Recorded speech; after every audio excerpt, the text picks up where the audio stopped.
Shalom, shalom, shalom, haleluya, puji Tuhan. Tuhan Yesus baik buat hidup kita, amin. Satu hari lagi Tuhan berikan untuk kita hari ini, Rabu 10 Agustus tahun 2022. Ini adalah sebuah anugerah jika kita bisa berada di hari ini. Karena itu, mari kita jalani hari ini dengan penuh tanggung jawab di hadapan Tuhan.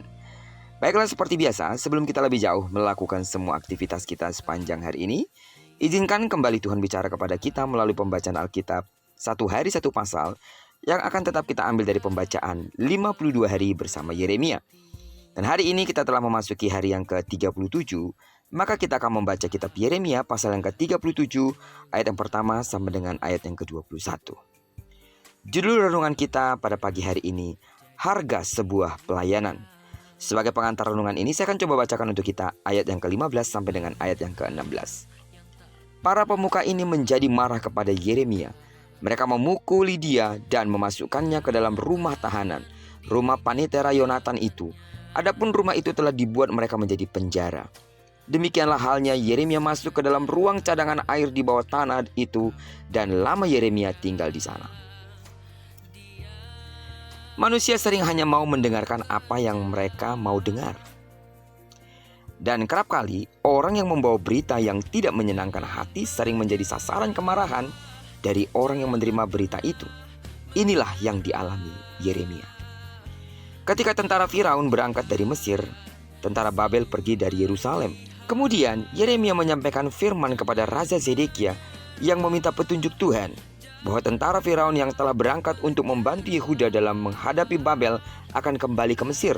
Dan kemudian tentara Babel akan datang lagi mengepung bahkan menghanguskan Yerusalem dengan api. Saat tentara Babel meninggalkan Yerusalem karena takut kepada tentara Mesir, Yeremia yang waktu itu keluar ke Benyamin untuk urusan keluarganya ditangkap. Yeremia dituduh mau menyeberang ke Babel sehingga ia dipukul dan dimasukkan ke dalam penjara. Yeremia tinggal lama di ruangan cadangan air di bawah tanah. Para pemuka Yehuda senang karena mendapat tentara Babel telah pergi karena takut kepada Mesir dan tidak mau mendengarkan firman yang menyatakan bahwa Babel akan datang lagi bahkan menghancurkan Yerusalem.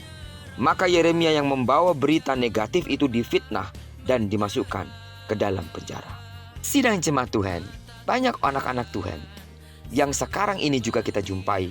Mereka melakukan tindakan yang sama, yaitu tidak mau mendengarkan apa yang tidak mereka sukai. Karena itu, jika kita setia menyampaikan apa yang Tuhan mau sampaikan, jangan heran bahwa kita mungkin diperlakukan dengan buruk.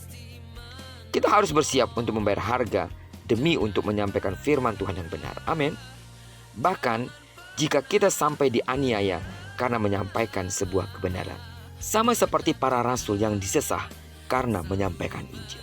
Pelayanan kita mungkin akan dibalas dengan penolakan dan fitnah, tetapi kita harus belajar dengan rela menderita, akan bersuka cita karena telah dianggap layak menderita penghinaan oleh karena nama Yesus. Sidang jemaat Tuhan, pelayanan kita mungkin akan dibalas dengan penolakan dan fitnah, tetapi tetaplah bersuka cita, sebab sesungguhnya apa yang kita lakukan adalah sesuatu yang benar dan berkenan kepada Tuhan.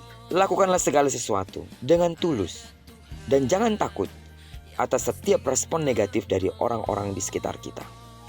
Selama kita menyampaikan sebuah kebenaran, kebenaran akan menjadi sebuah kebenaran, tidak akan pernah dapat tergantikan dengan apapun. Terlebih, jika kebenaran di dalam Kristus yang Anda beritakan, jika kebenaran di dalam Kristus Yesus yang kita sampaikan, percayalah, tangan kekuatan Tuhan akan menopang dan menolong kita. Dan pertolongannya tidak akan pernah terlambat. Dalam keseharian kita, mungkin kita akan mengalami penolakan karena kita menyampaikan atau bersikap layaknya sebagai orang-orang yang berjalan dalam kebenaran. Ada orang-orang di sekitar kita merasa tidak nyaman dengan kehadiran kita, karena kita mungkin menegur, kita menasehati. Tak mengapa jika mereka tidak nyaman dengan semua itu. Lakukanlah selama yang kita beritakan, selama tindakan-tindakan kita sesuai dengan kebenaran firman. Kalaupun kita harus mengalami penolakan, bersukacitalah di dalamnya. Karena apa yang kita lakukan sungguh-sungguh berkenan kepada Tuhan. Tetaplah kuat dalam menjalani panggilan Tuhan. Tetaplah kuat dalam menyampaikan kebenaran demi kebenaran kepada siapapun yang ada di sekitar kita.